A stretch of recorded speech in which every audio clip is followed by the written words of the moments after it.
Hello everyone, I'm Bob Moog, President and co-founder of University Games, and this is my first U-Games studio interview with the one and only Mike Brighty. Mike, cheers. Cheers, Bob, and hello everybody. How are you? Mike is our Senior Vice President of International Sales at University Games, and he comes to University Games with a long history in the toy industry, even longer than mine, which dates back 35 years. Mike served as the head of international sales at Colorific. Prior to that, he worked for a short period of time for Jakks Pacific, and his real training in the toy industry was at Hasbro. But I have a question for you, Mike. Go for it. That's about what you did before Hasbro, because one of the things I really enjoy about working with you is your broad knowledge when it comes to marketing and sales. So can you talk a little bit about where your experience at Mars and how that went? Yep. So I started with Mars at the tender age of 19 years old. I've got to say, probably the best training, certainly sales training, marketing that I've ever had. It was a phenomenal company. And when I joined, I actually said to my fiance, who then became my wife, because you realise, Lynn... And that was your first wife? My first wife, yeah. My only wife. You realise, Lynn, you now have to take second place in my life because I work for Mars. I said that to her. And then when you came to University Games, what did you tell her? I said, I've got to work somewhere. You didn't tell her she's second place again? No. No, okay. No, I didn't. And how did she react? Well, she swore. I can't say that on air, but yeah. She told me to off. Yeah. And put me in my place, and I realised that she was right, actually. And but you did stay there 9 years. 11 years. 11 years at Mars. That's amazing. We have Greg Waples, who's the University Games VP of Sales. He got his original training at Procter & Gamble.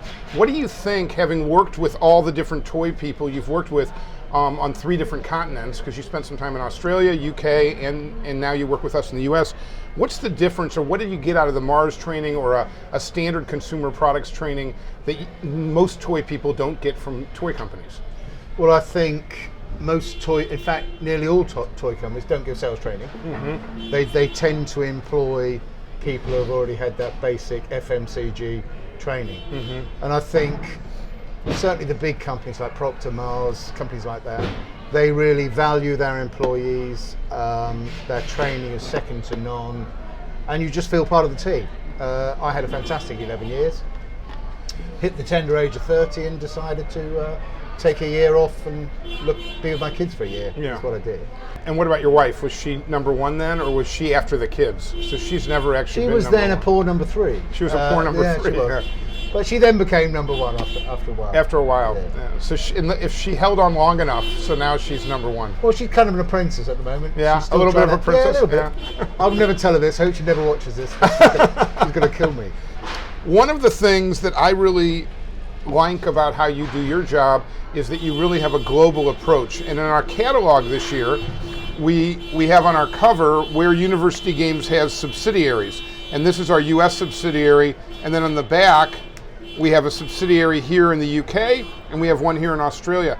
But really, everything else on this map is your territory, isn't it? It is. How do you manage that? How do you, as a VP of sales, looking for the right markets for our products, how do you manage where to go? I mean, it's a big map. Manage where to go and where the priorities should be. I guess that's been over a 4-year period, really, in as much that when I joined, it really was a bit of a scattergun approach. That's shotgun in America. We call that a shotgun, but in England you say scattergun. Yeah. But we both know what we're talking about. We know what we're talking about, exactly. So I was just saying that for the viewers. Cool, thank you. So yeah, the first 4 years, it was like try and get hold of the low-hanging fruit, which we did. And then, so I'm now trying to concentrate, and the strategy is go for the right distributor in the right market, rather than go for that first order. And if you were, from what you know now of our game and puzzle line, if you were starting now, what would be the markets that you would go after that you think for 2020 and 2021 are the key international markets that the company should be looking at where there's a growth in games and toys? Okay, I think certainly Asia, Japan, Korea, and obviously China. We now have a distributor in China, so we see China as a major market for us. Parts of Europe, not all of Europe, but certainly France, Benelux, very important markets. Scandinavia, and UAE is also merging as a very important market. And for us specifically, I've noticed Poland we've done a lot with, and we've done a lot with France and Belgium, and Japan we're doing a lot with. Is that because our products fit those markets, or have you just found the right company, in Japan, and so we're having more success there? Or actually, in Japan, I think you work with more than one. Yeah, I think a bit of both to answer that question. It took us 3 years to get into Japan, and a lot of the preschool products, things like I Spy, work really well in Japan, really well. The books sell incredibly well, and that's been a great benefit. So are there two things you have to do? One is you have to try and get the right company that's going to embrace our philosophy of learning and fun, but you also have to get the right product for that culture. So you have to sort of match two things to make it work internationally. Yeah, but Japan again is an example culturally. Our preschool line and kids line works well. Our millennial stroke adult line wouldn't work well in Japan. I gotta tell you, this is so nice having beers with you because normally we don't get to just sit and drink a beer together. So I'm really enjoying this. Well, can I just say at 3:30 on the day before Toy Fair, to have a beer on the stand is normally a no-no from you, to be honest. It is normally from me, but now that we're in this glass house, I'm breaking some of the rules. Okay, next question. You've got a job that's kind of a Lone Ranger job. You don't have anyone really reporting to you, and you don't really report to anyone.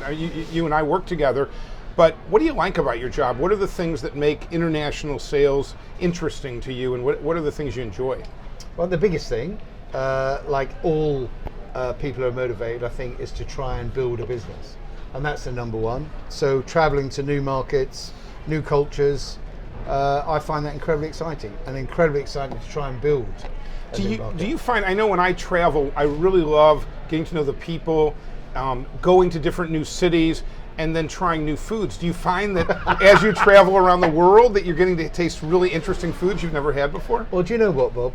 Over the last 4 years, I can tell you a cheese and ham sandwich globally is roughly the same.